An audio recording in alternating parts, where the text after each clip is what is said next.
I started experiencing chronic pain at age 14. It got progressively worse. By the time I entered my 20s, I just felt like I lived in a torture chamber called my body. Like literally, I felt imprisoned in a torture chamber called my body. She hated my body because of that. Because I thought my body must hate me. It's just here to torture me. That's its job. And so my job is to win the war against my body. So I wanted freedom from everything that my body was doing to me. That was my initial orientation. And it wasn't until I realized that, and I tried really hard to get out of pain. And the harder I tried to get out of pain, the more pain I felt.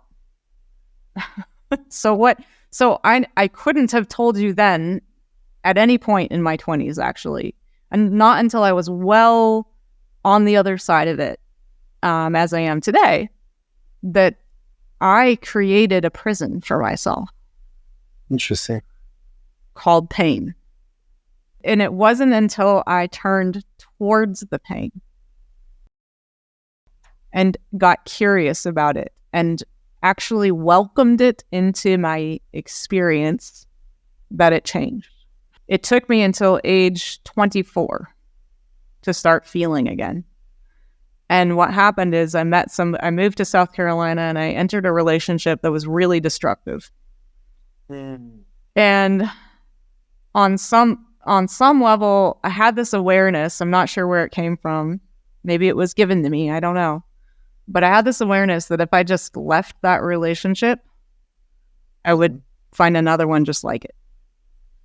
And I felt a compulsion, almost like an addictive compulsion, to do it, to be in the relationship, even though I knew it was bad for me, like any addiction. So I said, okay, you're allowed to be in this relationship, but only if you can learn why you're so compulsively drawn here.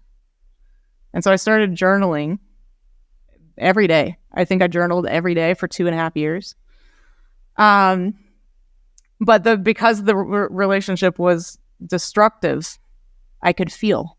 This is was so from 18 to 24, I was trying really hard to be normal, to not allow my compulsions to lead me anywhere.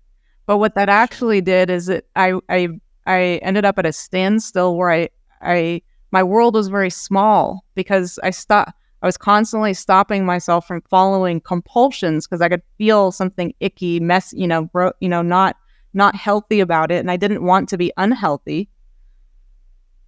But when this relationship happened, I finally let myself indulge and in my compulsion. Yeah.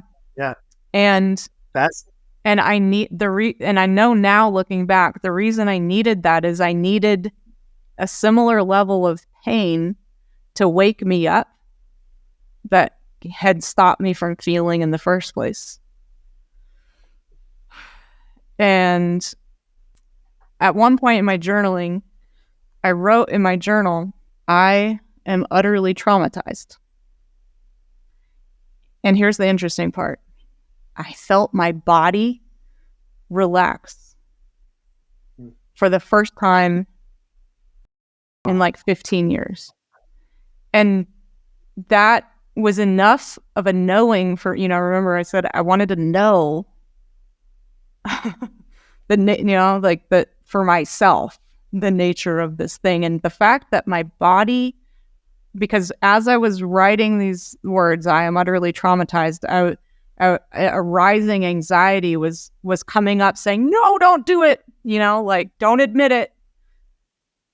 But I did it anyway. And so I was shocked, actually, that I relaxed.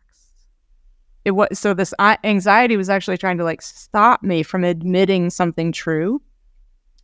And I know I was just afraid if I admitted it to myself that I would have to excavate a never-ending well of darkness, and that would be the rest of my life. That I'd never, that there was so much there if I took the lid off and looked in that, deep well of pain that I'd stuffed somewhere, that it would never end. And actually, and it was a lot of work, maybe it wouldn't have ended. There was no guarantee. But the fact that my body relaxed, this body that I thought was against me, that was a prison, that I thought was a torture chamber, and actually relaxed when I admitted the truth. Then how would you, because what arises for me is the prison that you created, as you described. How would you describe that, what you created? It wasn't the pain. The pain was there, but it was how you related to the pain. Yes, exactly. That was the prison. It was like, this pain is bad and I've got to figure out how to get away from it. That idea was the prison. Absolutely. Yes. Yes, it was my resistance to it. It was the judgments of it. It was a certain unwillingness to feel pain.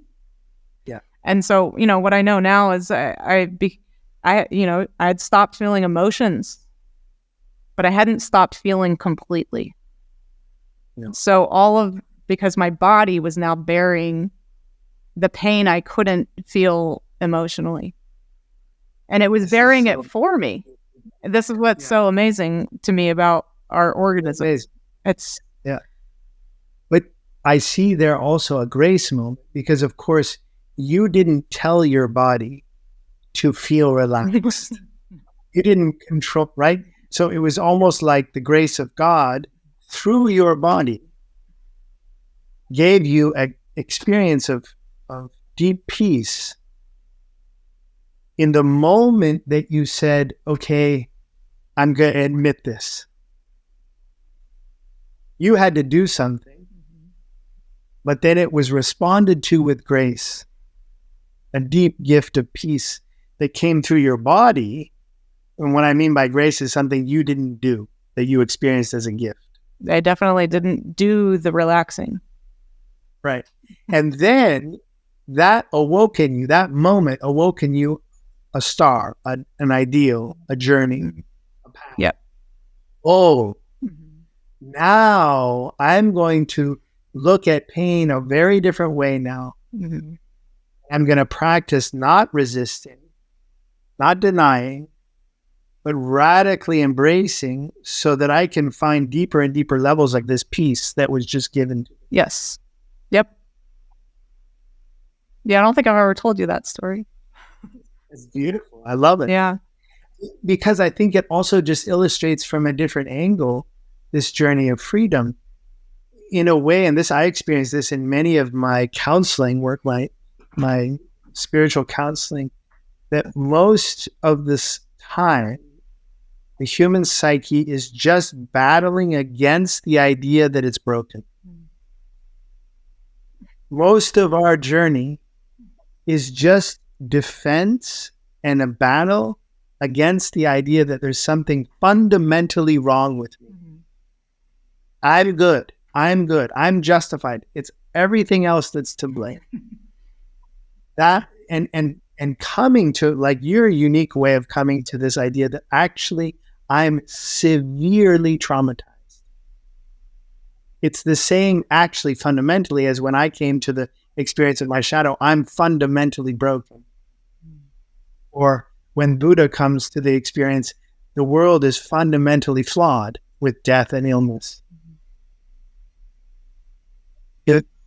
The journey of freedom from is also, in that state, it's also self-defense against the realization that I'm broken. Mm-hmm. And realizing finally that I'm actually traumatized deeply, that I'm broken, that there's some fundamental issues, and actually embracing that, not as something that then condemns me. Like, you didn't feel condemned after you embraced your your real trauma. No. You felt liberated Yes. Yeah. to go on a journey, to find the gold in the ore of pain. But then I would imagine, and it's similar to me, then when you start to go that path and have that ideal, you also find that there's also still part of you that doesn't really want that ideal that you have to battle against, even though you know it. Like there's still part of me that just wants to get away from pain and have my, yeah, even though I know pain always is something for me. So then we start the journey of the battle of freedom for an ideal, a picture, a narrative, a story that you're now directed toward. I'm now directed toward. And then for me, like, for example, this is interesting also just in the nature of pain, and I'm sure you probably have something to say to that.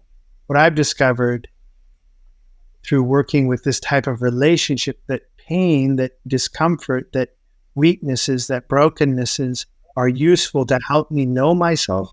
And also, as your story also reveals, help me find new ways of feeling the grace of God or the grace of the mysterious wisdom of your body, that we can be bestowed upon and gifted health,